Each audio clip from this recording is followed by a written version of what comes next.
مہدی کے آنے سے پہلے پوری دنیا میں عدل و انصاف کا خاتمہ اور ظلم و ستم سے دنیا کا بھر جانا۔ بسم اللہ الرحمن الرحیم۔ موجودہ دور میں فرقہ واریت کا خاتمہ مسلمانوں کے اتحاد پر مبنی ہے، اور مسلمانوں کا اتحاد قرآن و سنت کی تعلیمات پر اسلامی دنیا میں عمل پر مبنی ہے، اور قرآن و سنت کی تعلیمات اسلامی دنیا میں عمل یہ خلافت راشدہ کے قیام پر مبنی ہے، اور خلافت راشدہ کا قیام وہ امام مہدی کے ساتھ منسلک ہے، اور امام مہدی امت کے مجدد کی حیثیت سے تشریف لائیں گے، اور امت کا مجدد ہر 100 سال کے بعد اس امت کی اصلاح کے لیے ہے، تاکہ مسلمانوں کی دینی تعلیمات میں غلطیوں کی درستگی کا تجدیدی کام کریں۔ اور اس کے بارے میں نبی کریم صلی اللہ علیہ وسلم کی حدیث ہے، ابشرکم بالمہدی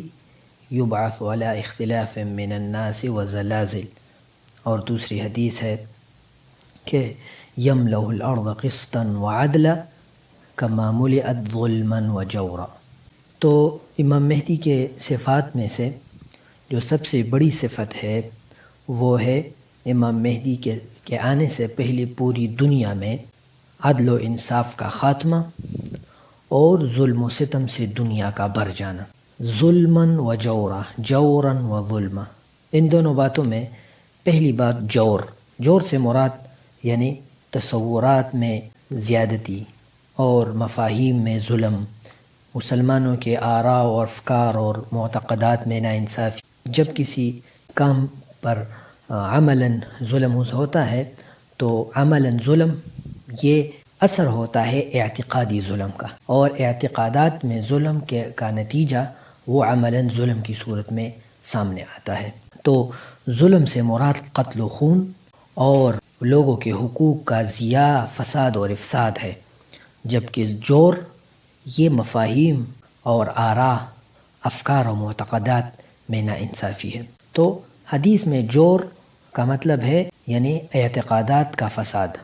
اور ظلم کا مطلب ہے اس اعتقادات کے نتیجے میں، اس اعتقادات کے میں ناانصافی کے نتیجے میں جس کا جو ثمرہ ہے وہ ظلم کی صورت میں آتا ہے۔ تو امام مہدی دونوں کو ختم کریں گے، دنیا میں عدل و انصاف کا نظام لا کر پہلے پورے عالم سے جور کا خاتمہ کریں گے،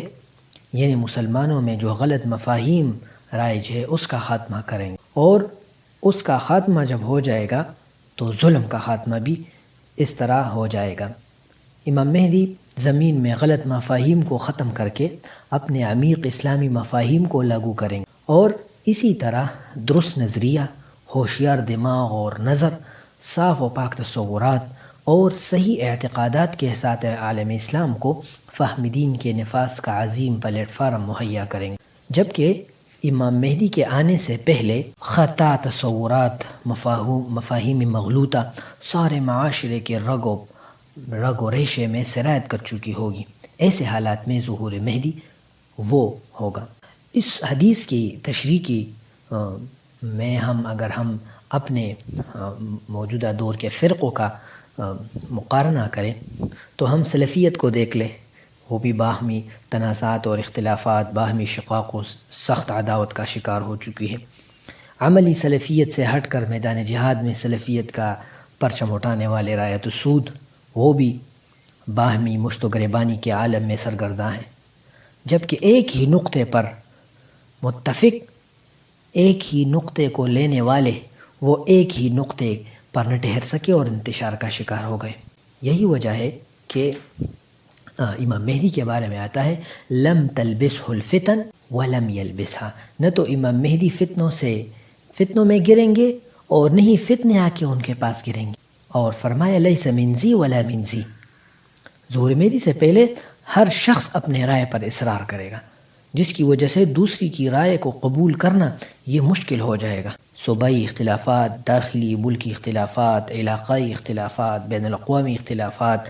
ہر طرف جو نکلنے کے راستے ہیں وہ مسدود اور مغلق ہو چکے ہوں گے۔ ہر کس و ناکس امت مسلمہ کی تقدیر بدلنے کا تالا اپنے ہاتھ سے کھولنے کے لیے تگ و دو کرے گا، مگر مصائب کے اس بنور سے نکلنے کی چابی کسی کے پاس بھی نہیں ہوگی، اور ایسی صورتحال میں امام مہدی تشریف لائیں گے تاکہ اسلامی نظام کی پالیسی کو قبول کرنے سے لوگوں کو امن و امان اور عدل و انصاف مہیا کریں۔ تو یہی امت کی جو جو جو جو جو جو جو جو گرتی ناؤ ہے اس کا ناخدا امام مہدی ہی ہوگا، اور اسی کی یاری اور اسی کے لیے ذہنی تیاری وہ ہر شخص کی ذمہ داری ہے۔